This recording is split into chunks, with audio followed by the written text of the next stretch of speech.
reference. Assisting the President. As parliamentarian, it is your job to advise the President on parliamentary procedure. It is the duty of the parliamentarian, as inconspicuously as possible, to call the attention of the President or Chair to any error in the proceedings that may affect the substantive rights of any member or that may otherwise do harm. In advising the Chair, the parliamentarian should not wait until asked for advice, because that might be too late. An experienced parliamentarian will often see a problem developing and be able to head it off with a few words or a note to the Chair. The parliamentarian can speak to the Assembly only if the President requests it. Parliamentary law gives the Chair alone the power to rule on questions of order or to answer any parliamentary inquiries. You may be asked to assist in meeting preparation, which may include the election of the nominating committee and the election of officers. I have included a sample PTA agenda with motions and phrases handout as a reference.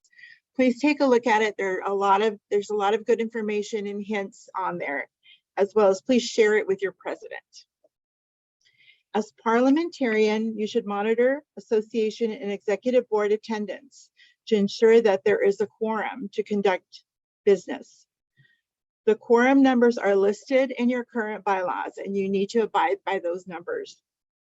If quorum is not met, business cannot be conducted and only informational reports may be given. Any item requiring approval or adoption may not be presented. It is also your responsibility to track speakers during the debate of a motion.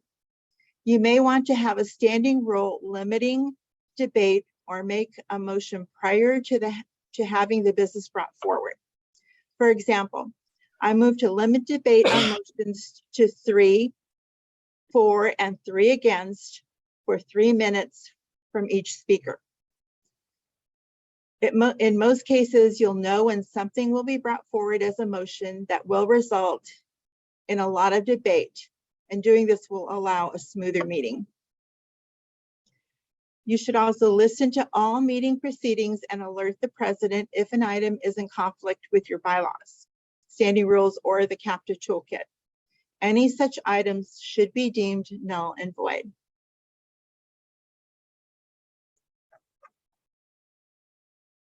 Parliamentary procedure. As parliamentarian, you should ensure that your board is familiar with and has a good working knowledge of parliamentary procedures. I've provided a handout titled Parliamentary Myths Quiz, which includes true and false questions as well as all the answers. It's a really great overview of all things parliamentarian.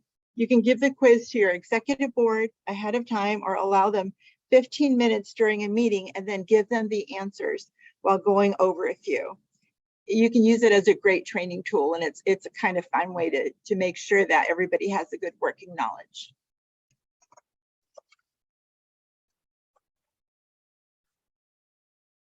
Parliamentary law. The basic principles of parliamentary law are order, or the consideration of one subject at a time, only one piece of business at a time. Equal opportunity, with partiality to none.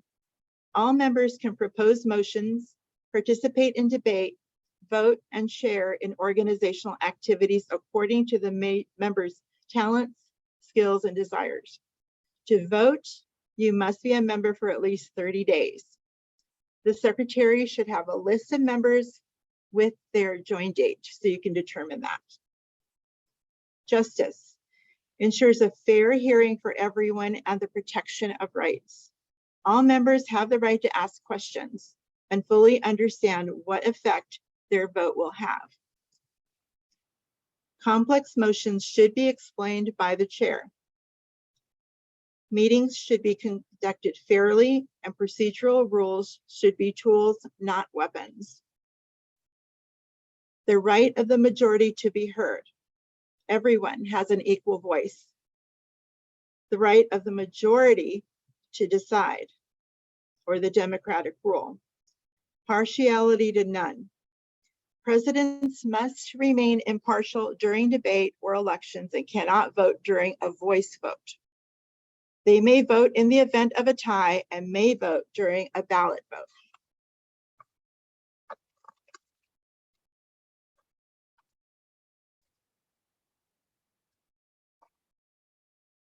Motions, 8 steps. As parliamentarian, it is your job to help teach the members of your board how to use parliamentary procedures.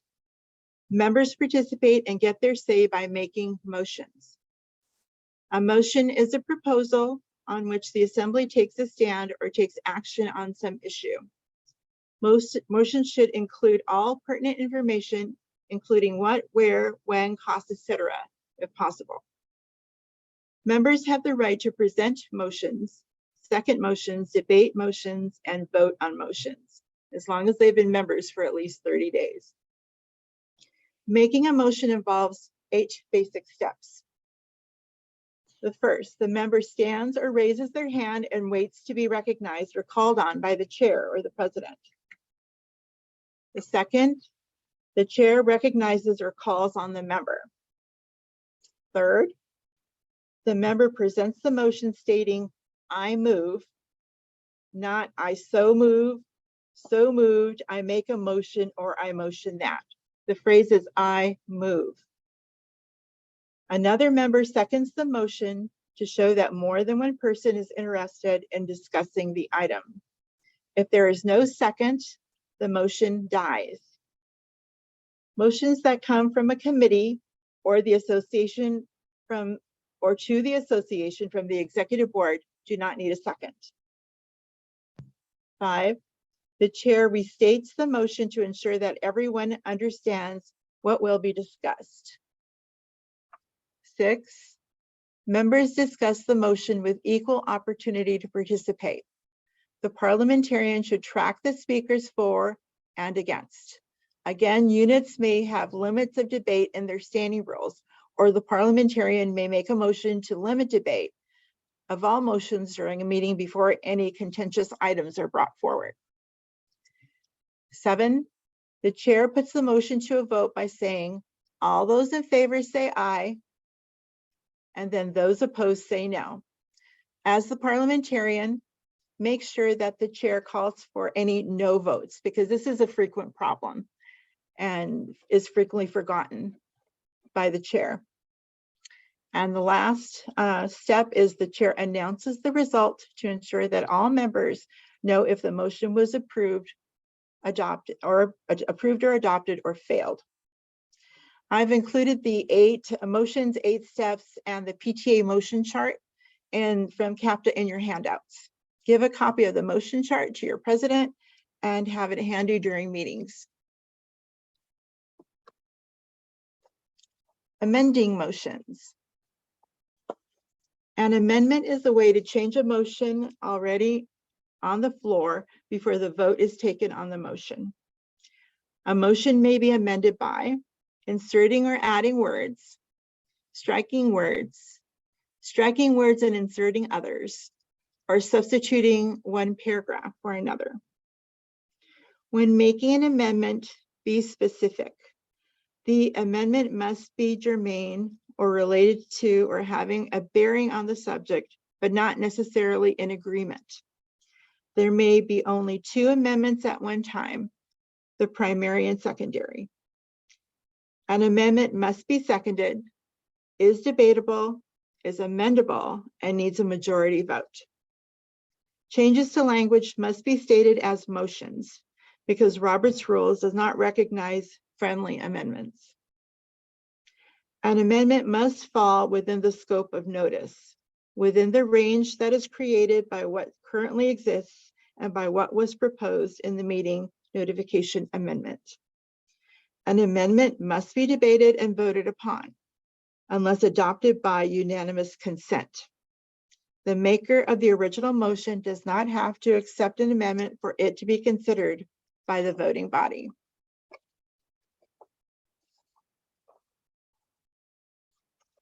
Adopting the amendment does not adopt the original motion. The original motion, as amended, must be voted on separately. I've given you another handout. It's motions, how to amend, and there's more information and an example on how each of these amendments can be used. So you can keep that as a reference or refer to it when needed. Motions and voting methods. Voting should be fair and free for every member eligible to vote. The chair of a meeting has the right to call for different types of voting, and any member has the right to ask for a different type of vote. When the member asks, it must be seconded and the membership must vote to decide. The motion is not debatable, but it is amendable. For example, if a member wishes to vote by ballot, he or she must make a motion to vote by ballot. The motion must be seconded and the members must agree by a majority vote. The types of voting are voice, as in those in favor say aye, those opposed say no. Show of hands or even a standing vote may be used for a 2/3 vote. The roll call, the ballot, which is used when secrecy is desired because the issue being considered is divisive, meaning members may feel more comfortable voting privately.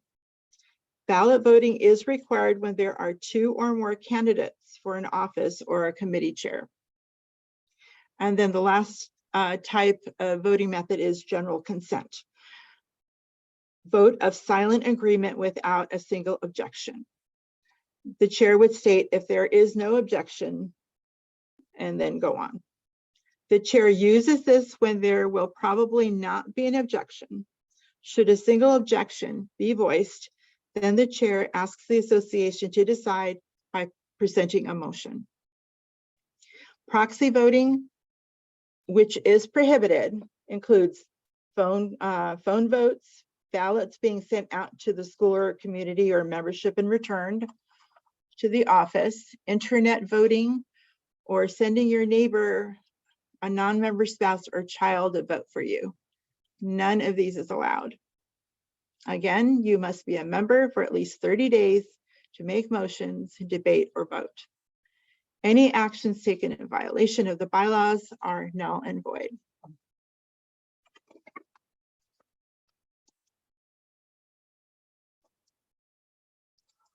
Okay, let's take a break for some questions. Hi, Vera. We have a few questions. The first is, could you please repeat what the president cannot vote on? Okay, the president cannot vote during a voice vote. And they can only vote during a voice vote to break a tie. A president can vote by ballot for any motion or during an election. Thank you. The next question is, when can a parliamentarian vote? If you wouldn't mind repeating that answer again. Of course, the parliamentarian has all the rights and privileges of any member of your association or your board. So a parliamentarian can vote, can do a voice vote or a ballot vote. Any type of vote is acceptable for the parliamentarian. Wonderful, thank you. We have one last question at this juncture, and I'm going to read it directly, and it says, if a motion is passed and then shortly thereafter passing, the motion gets amended, do you have to vote on the amendment being made and then the motion again as amended? So are there 3 votes in total needed? Yes, if a motion is made and it passes and the body decides they want to amend the motion that's already passed, it has to be done at the same meeting. And those that voted in favor, someone that voted in favor would have to make the motion to amend. But yes, you will then vote on the amendment. And then if the amendment passes, you would vote on the motion with the amendment. So yes, it would require 3 separate Wonderful. votes. We have a few more good questions. The next one is, during a motion, if the debate becomes heated, can a motion be made to limit the speaker's time or the number of opinions allowed? in most cases, we know when something is going to be contentious or divisive or heated, and when something is going to be brought forward. I would recommend, paying attention to what's going on, and with the president, talking with the president, I would make a motion as a parliamentarian to limit debate of all motions before any motions are made for that meeting. Another way to deal with it is to put in a standing rule in dealing with motions and limiting debate. So that way it would always be in place. Standing rules can be changed at any time. You don't need a bylaws change to change your standing rules or add a standing rule. And you can add that standing rule at any association meeting with a 2/3 vote without notice. So that's a way to make sure you have that rule in place in case something like this comes up. But if it's a contentious vote, a contentious situation with a motion, and the motion to limit debate was not made, you would just need to complete the motion as best as you can, as best as possible. What the parliamentarian should be doing, though, is making sure that you have one for, speaker for, one against, one for, and one against during the process. Thank you very much, Vera. We're going to go back to another topic, and that is if during the discussion of a motion, someone wants to make the amendment, do you treat them separately? And if you could just reiterate your previous answer to that. Yes, you do make it separately. Once a motion is made, and if there is an amendment made, that's a separate situation and a separate motion. So the member would say, I move to amend the motion by striking and inserting, whatever they want to do with it. Once they make the motion, that motion to amend needs to be seconded. And then the membership needs to vote on the amendment. If the amendment fails, if it's not voted in, if it's voted down, if it dies, then you go back to the vote on the original motion without the amendment. If it is adopted, then you would go to the vote on the original motion with the amendment in place. Thank you, Vera. Going back to a previous topic, and that is if one were to change the standing rules requiring for limiting the debate, could you share what that verbiage would sound like? I would recommend something like all motions, debate will be limited on all motions to 3 speakers for, whatever number you want to put in there, 3 speakers against, for a time period of no more than, say, 5 minutes per speaker. And then if you could just clarify once again regarding who can vote in motions, who can discuss during motions, amendments, etc. And I think specifically they're focusing on PTA members or non-members, which you covered early on. Yes, that is correct, Melissa. Only members can make motions, debate on motions, and vote on motions. The president should remain impartial, and the president should not be making, the president cannot make a motion. The president cannot debate a motion. And if it's a voice vote, the president cannot vote on the motion.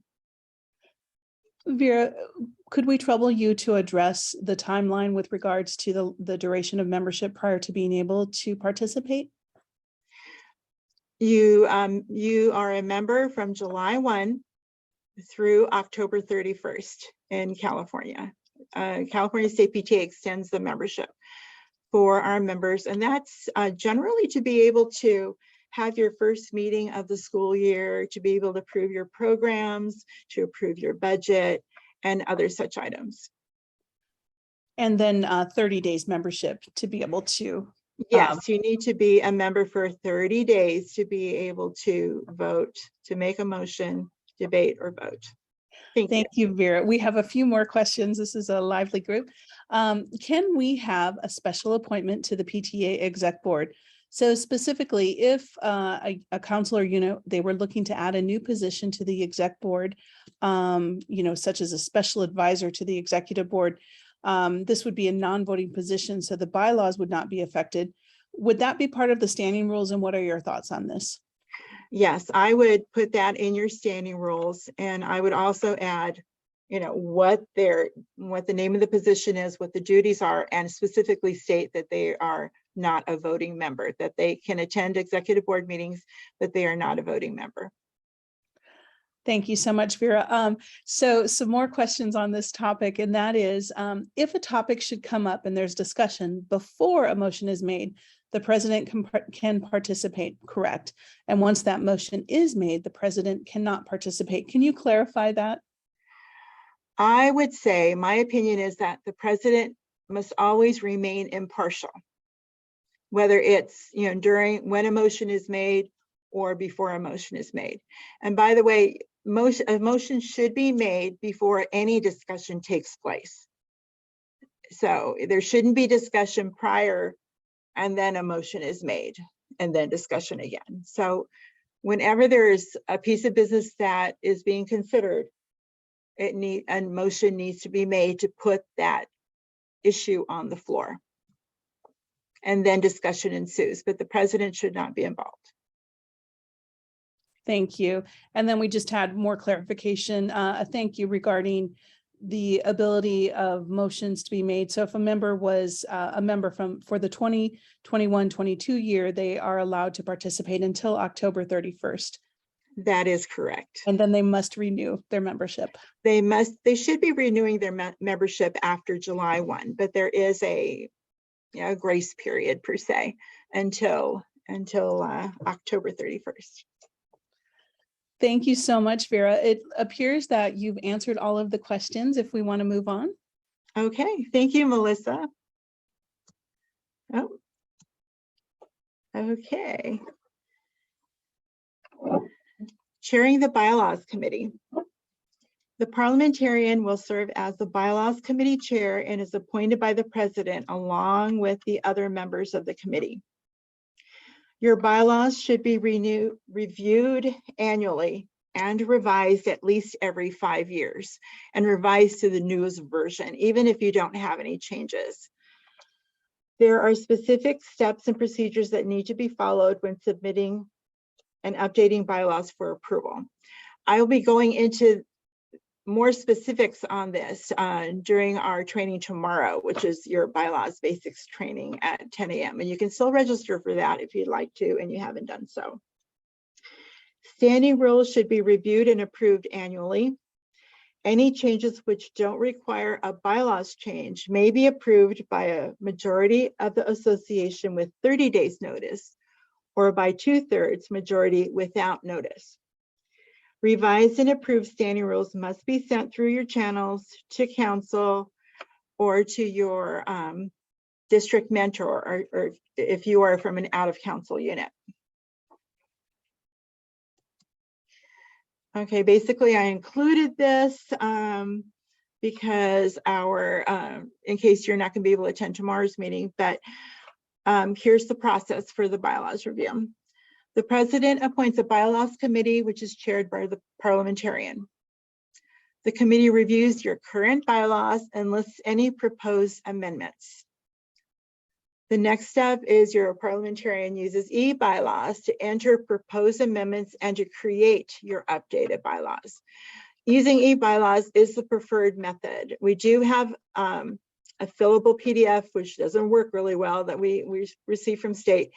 And we do have, or we're waiting on, a Spanish-English fillable PDF. So if your unit really needs to have the Spanish-English version, hold tight. Hopefully we should be getting that soon from the state. After that, after you've created your updated bylaws and you have your list of amendments, the executive board reviews the updated bylaws with the proposed amendments and votes to approve. Once the amendments and the updated bylaws are approved, the parliamentarian then completes our 33rd District PTA submission form. And that's a fillable PDF. I've included that in your handouts and sends it along with the updated bylaws through channels to be signed by the California State PTA Parliamentarian.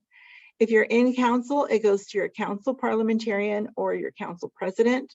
If your council doesn't have a parliamentarian, or if you're out of council, it goes to your district mentor. When signed, the members are given at least a 30-day notice in advance of the association meeting where the adoption of the bylaws amendments will take place. Bylaws amendments always require a 2/3 vote to be adopted. Okay. The next key role is instructing your nominating committee. The parliamentarian, the makeup of your unit's nominating committee is specified in your bylaws, and the committee must be elected.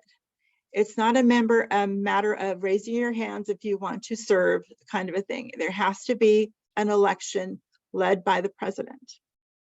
No member may be a member of the nominating committee for 2 consecutive terms or years. This is specified in your bylaws. Your president may not be a member of the nominating committee. All committee members must have been unit members for at least 30 days. The parliamentarian may be a member if they did not serve on the committee last term. If not a member, the parliamentarian must leave the meeting after giving instructions and proper procedures, but be available by phone to answer any questions.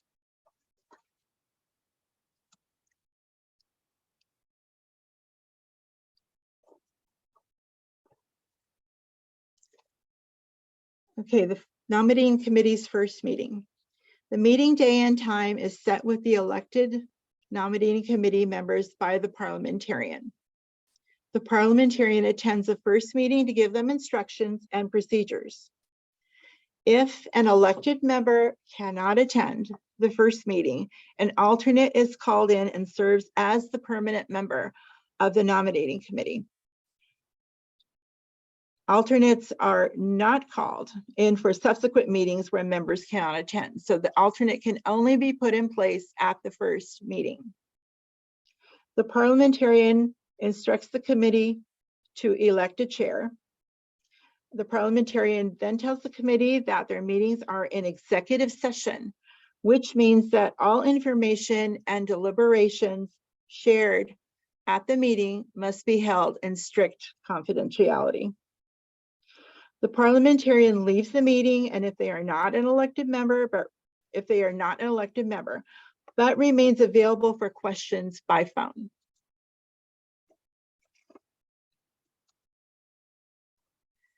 Deliberations. While instructing your nominating committee, the parliamentarian should go over the key points to the deliberation process. The committee should review and be familiar with all position requirements. They should determine all skill sets needed for each position. For example, someone being considered for president should have proven themselves as a good leader in a previous PTA position, and a candidate for treasurer should have good financial skills. The committee should review membership lists to seek out all candidates, as well as make sure that the candidates are members. They should strive to select the best possible candidates for all positions. The committee should provide a balanced slate, which includes members from your entire school community.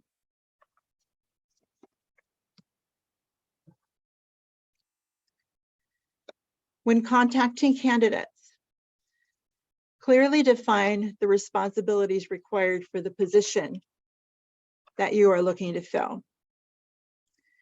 Share the time and meeting commitments and be honest with that.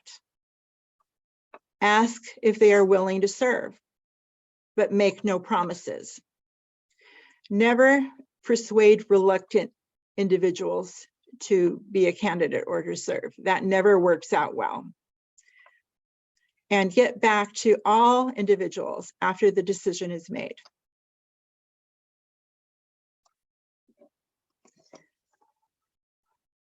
The nominating committee report.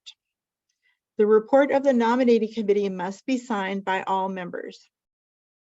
The chair reads and submits the report or slate at the association meeting at least 28 days prior to the annual association or election meeting.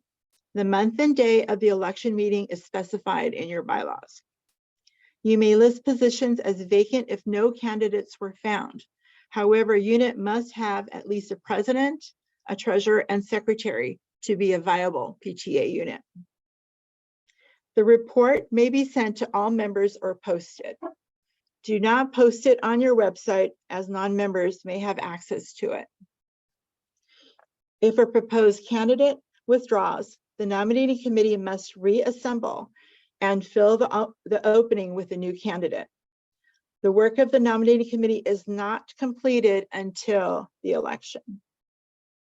The chair reads the final report or slate with any changes at the annual association election meeting prior to the election. If there are any vacant officer positions after the election, the executive board elect will fill those vacancies with an election. If a vacancy occurs after the start of the new term, the executive board will then fill the vacancy with an election.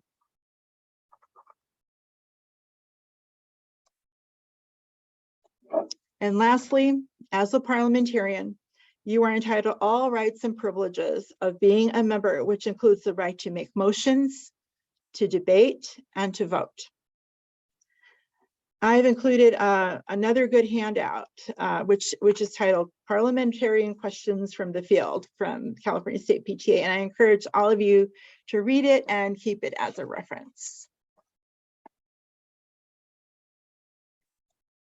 Okay, here's some resources you could use as a parliamentarian. And these are listed in the PowerPoint handout I sent to you as well. And questions? Hi, Vera. We have a couple of really good questions. Oh, good.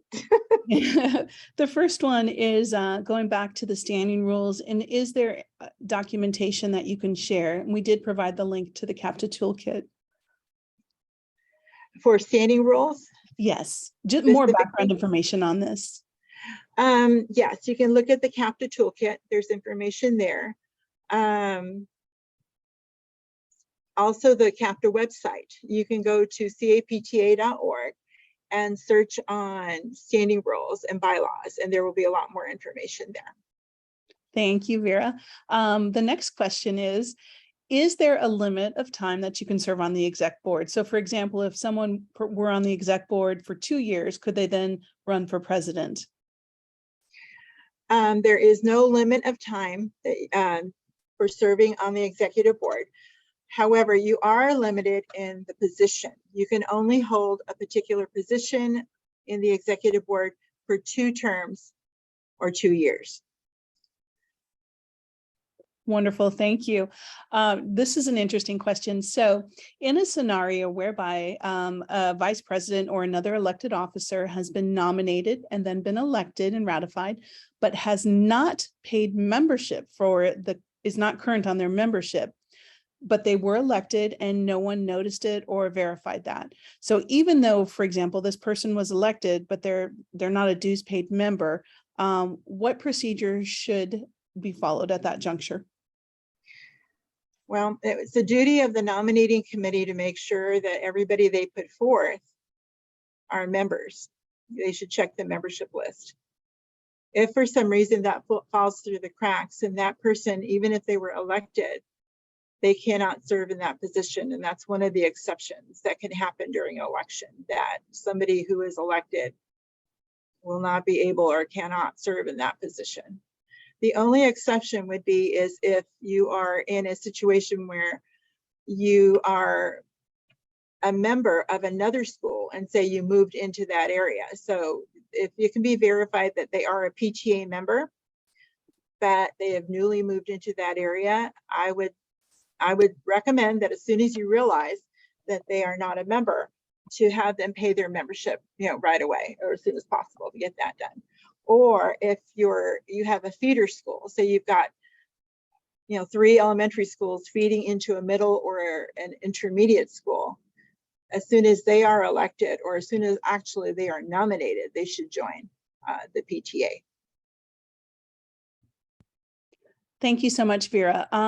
So another question regarding, this is a question comes up a lot. Since we cannot post the nominating committee report due to potential non-members seeing this, are we able to post approved minutes on a website?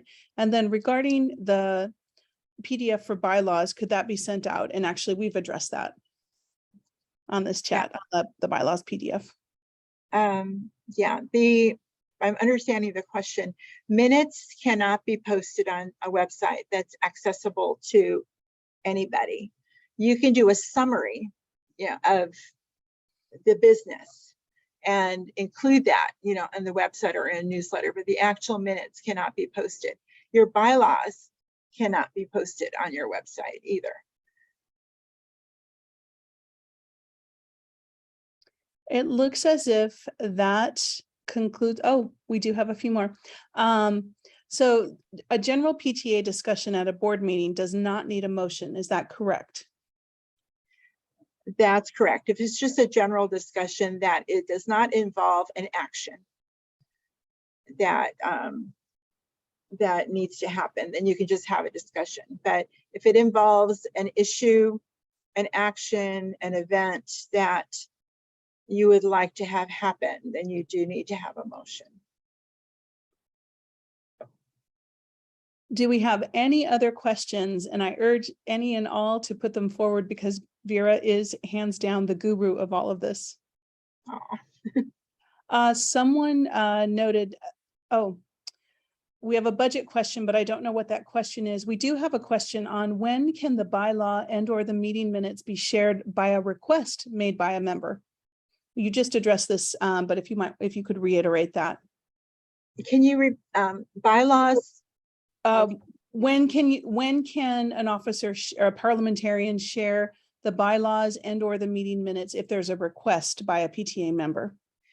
Okay, a PTA member can receive a copy of your bylaws or a copy of the meeting minutes, and the meeting minutes should be made available to all members, as well as the bylaws. The bylaws is a long, is lengthy document, but your entire executive board should receive a copy of the bylaws, whether it's paper copy or electronic, a PDF. Any member requesting the bylaws shall receive a copy of the bylaws. Wonderful. Thank you, Vera. And can I ask everyone, if you happen to enter the chat using Marcy Cottrell as your name, if you could just go ahead and change that to your name, just so we can track who attended these really informative sessions. Another question we have is, if there are two similar motions, for example, raising budget items, may they be combined?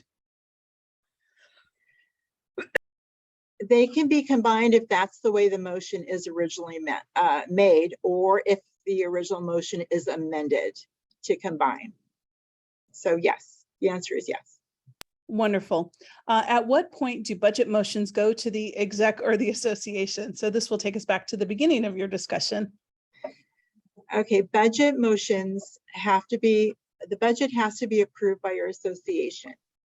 The executive board can review the budget and they can make a recommendation. They can adopt it as a recommendation, but the actual approval and adoption of your budget and your programs every year has to be done by your association. Wonderful. Thank you, Vera. We have another question, and this is regarding the slate of nominees. Once they've been presented to the membership 28 days prior to the election, can the slate then be posted on the website or on school grounds? The slate can be posted on school grounds. It cannot be posted on the website. Posting, on the bulletin board is a semi-controlled environment. You have parents there, you have staff there, students. But putting it up on a website, unless your website is secure, which is highly unusual, which means that only members can enter using a username and a password, you cannot post it on your website. Okay, thank you, Vera, for that answer. We have a few more questions here, and So if our unit is not changing the bylaws, do we still need to establish a bylaws committee? Yes, you should have. That's a good question. Yes, you need to have a bylaws committee appointed by your president, with you as a parliamentarian being the chair, to review the bylaws and the standing rules to see if there are any changes. If there aren't, then you can make a motion to the executive board that the bylaws committee recommends no changes to the current bylaws, and then that would go to the association too as a recommendation from your executive board. But yes, the answer is yes, they need to be reviewed every year. Thank you so much, Vera. We have a few more. This is a question that I know this scenario happens often. So for example, a PTA is about to present their budget, and it has to be presented by the treasurer. If members want the PTSA to add any additional programs, specifically, for example, a principal might want to have additional programs added, does the principal need to be a paid dues member to make a motion? Yes, the principal must be a member to make a motion. And we have a few more questions on bylaws and minutes. We had a question, oops, apologies here. If we wanted to make the bylaws and the minutes available to members, why not use the website for that purpose? Perhaps the members only portion of the website, just to clarify something that you just reiterated, if you want to just restate that. Yes, if you have a members only portion, which is accessible, only to members by username and password, yes, that is acceptable, and you can do that. Another question, how often can any changes of the bylaws be made? Is it every year, every month? You can make changes to your bylaws as often as you feel it's necessary to make those changes. The only issue is it takes a little bit of time for the whole process to happen. You have to have a committee meeting, the executive board has to approve it, it has to be sent through channels to council, to district, and then state is taking about 3 weeks to review and approve those bylaws and get them back to us. So the entire process could take 2 months, so that's a long time to wait. You cannot make the change until the entire process happens. And then after it's approved, you have to give your membership 30 days notice before your association votes on those amendments. So tack on another month. So it might take 3 months to get it done. If it's a standing rule change, standing rules can be changed, amended at any association meeting without notice, with the 2/3 majority vote in favor. So if it's a standing rule item, that's easy peasy. If it's bylaws, it takes some time. So if you're looking at changing your membership dues, for example, think about that early, because it may take up to 3 months to get it done, or longer. Thank you so much, Vera. A few more questions about budget approval and the role of the parliamentarian in the procedure. So the specific question is, if a budget's been approved by the association appropriately, and then throughout at other times, a specific committee wants to increase their budget, they always need to go to the association, independent of the amount that they want to increase their budget. If you can just clarify that for them. Yes, if a committee wants to increase their budget, which has been previously approved at a lower amount, they do need to bring the motion to amend their budget to the association. Thank you, Vera. And we have 2 questions, and these are specific to the role of the parliamentarian. And so the first is just clarification. The parliamentary roles during a meeting is truly to advise and make sure that the motions are being presented and voted on correctly. If you can confirm that. And then secondly, if we do not have a parliamentarian, who will preside over the bylaws in that important work? Yes, your first statement, that is absolutely correct. It is a parliamentarian's role to monitor the meeting and make sure that your motions are presented and debated and voted upon correctly. If you do not have a parliamentarian, the president can appoint a parliamentarian pro tem for that meeting. And they would only serve, for that one meeting, and that should happen at every meeting. Thank you, Vera. And we have another question regarding the standing rules. Always a lot of questions on this. May the standing rules be included into the bylaws as an appendix? If you have additional standing rules, in addition to the ones that are generated by California State PTA, yes, you can include additional standing rules as an appended document, yes. But those would have to go up through the approval process if you're updating your bylaws. We need to see all of your standing rules. Thank you for that clarification. The next question is, during the actual nomination portion of a meeting, if the nominating committee did not nominate someone and then an individual member nominates themselves, can that member be added to the slate at that time? No. The nominating committee presents their report at least 28 days before the election. The report stands as it is, whether, with the vacant spots and the candidates that are being proposed. If an individual wants to put themselves up as a candidate for a position during the election, all positions are open to the floor. That's a requirement for all of our units, councils, and districts. So the slate, even though you do have a slate and candidates that have been announced and posted, anyone interested in challenging or running for a position has the opportunity to do that during the election meeting, and they can self-nominate. Yes. Thank you so much, Vera. I'm not seeing any additional questions. I want to encourage anyone, if you have any additional questions, this is our expert and she can answer anything and everything. Oh, we do have one more. And I can actually answer this, but you can only be nominate yourself if you're a member. Yes, you must have been a member for 30 days, as Vera has multiple times. Are there any other questions? I've posted Vera's parliamentarian email for the 33rd district on this, and also anyone who specifically had requests for handouts, etc., will be sent to Vera. But any other questions while we have our expert here live in front of us?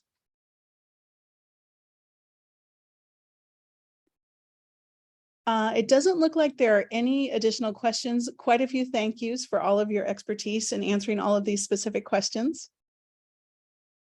And I'm going to let Vera give us a last reminder about the session tomorrow. Okay, there you go. Yes, we have another session tomorrow, which is at 10 o'clock tomorrow, Thursday. You can still register to attend, and you can go to our website for the link. And I don't know if we can post the link in our chat. Let's see if Melissa can find it on the flyer that was sent out for the link for tomorrow's. Oh, Marcy, there you go. Marcy will post the link for tomorrow. You can still register. That session will cover bylaws, what's in all of the articles, how to review and how to update them. I'm also going to talk a lot about e-bylaws and how that application works. So I encourage all of you that have the time and are parliamentarians to please consider signing up for that session. That session will also be recorded and will be available on our 33rd District PTA YouTube channel. One last question, Vera, and that's regarding the session tomorrow. Is that a mandatory session? Is it required? No, it's not required, but it is a good practice for you to attend and to hear the information and to be able to ask questions, and then also hear the questions coming from the field, because we learn a lot from other people's questions, something you may not have thought to ask, and you may learn something new. So no, it's never required, but it's highly recommended. And the link for the bylaws session tomorrow has been posted. And I've also included or asked Vera to include the flyer for all of the training sessions, which are invaluable and in response to the questions that came up. Very good. Oh, let's see. Nope, it appears we have no. Oh, we do have one additional question. And that is, if the 33rd has not yet approved proposed bylaw changes, they cannot make notice to their membership, correct? That is correct. But you cannot make notice to your membership until you receive the approved bylaws back from California State PTA. Because even if your council parliamentarian looks at it or your district mentor looks at it and I look at, we don't see anything wrong. State PTA might see something that they don't approve of. So that's rare. We try to hash out all of that information as much as possible and get it done ahead of time. But you cannot put notice out there unless you get your approved bylaws back from the California State PTA through channels. We do have one additional question, and that is, will there be training specific to elections in the future? Oh, good question. Yes, I'm going to do another workshop in November that will be nominating committee and elections. Elections might be January. Maybe I'll do nominating committee in November, and then we'll do another shorter training just on elections. So that might be something we would do. And then we had some questions on when the recorded video should be available. And as I understand it, it's very quick with regards to getting these on the 33rd District website. So I would assume by the end of the week, but I'll defer to Marcy if she might want to answer that question directly. We won't promise by the end of the week, but hopefully within the next week and a half or 2 weeks, we'll try to get them on. We have several trainings all this week, so we're trying to get them all edited and onto the website as quickly as possible. It looks like that is the end of our questions. Again, please refer to the CAPTA website for anything on this topic. And then also I've included Vera's direct email from the 33rd District. I believe that concludes the questions and answer section of this session. Okay, thank you, Melissa. Great job. And so this is the end of our time today. Thank you for joining us, and we hope that you've learned some valuable information. I think all of you that have posted questions, they were all great, and we were able to address them during the presentation. If you have any other unit or council-specific issues, please send me an email, parliamentarian@33rdpta.org, and I'll get back to you, or I'll point you in the direction of someone who can help. Again, the workshop will be posted to our 33rd District PTA YouTube channel. And if you go to YouTube and you search on 33rd District PTA, and you have to write out 33rd THIRTY District PTA to find that. You'll see, hopefully you'll see this workshop as well as all the others that happened this week and some previous on there that you may be interested in viewing. So thank you for taking the time out of your very busy day. We appreciate you, and we appreciate all that you do. And have a great rest of your day. Thank you. Thank you very much again. Thank you, ladies.